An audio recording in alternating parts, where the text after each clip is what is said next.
A lookout stays in place. A lookout's put on top of a mountain in a little cabin and has but one job, which is to watch. It's actually simpler than that. You only have to watch after a lightning storm has passed over, at least in the North Cascades. And the rest of the time it was cloudy. So I would have long days of reading Chinese or William Blake or Chaucer or practicing calligraphy with the fog right up against the window.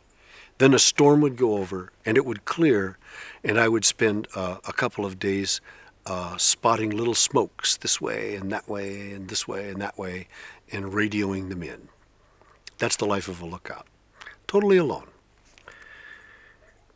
My first lookout was Sourdough Mountain Lookout, not far south of the Canadian border. Mid-August at Sourdough Mountain Lookout. Down valley, a smoke haze. 3 days heat after 5 days rain. Pitch glows on the fir cones.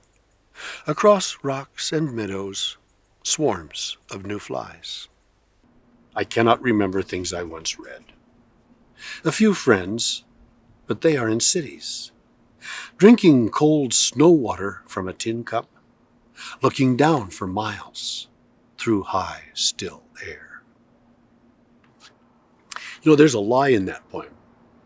And the lie is, but it was put in for the purpose of art, that I cannot remember things I once read. Of course I could remember what I read, but I wanted to sound like a Chinese poet. Things to do around a lookout, from mountains and rivers without end. Wrap up in a blanket in cold weather and just read.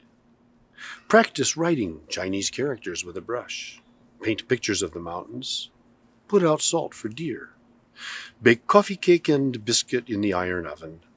Hours off hunting twisty firewood, packing it all back up and chopping. Rice out for the ptarmigan and conies. Mark well sunrise and sunset. Drink lapsang souchong. Rolling smokes. The flower book and the bird book and the star book. Old Reader's Digests left behind.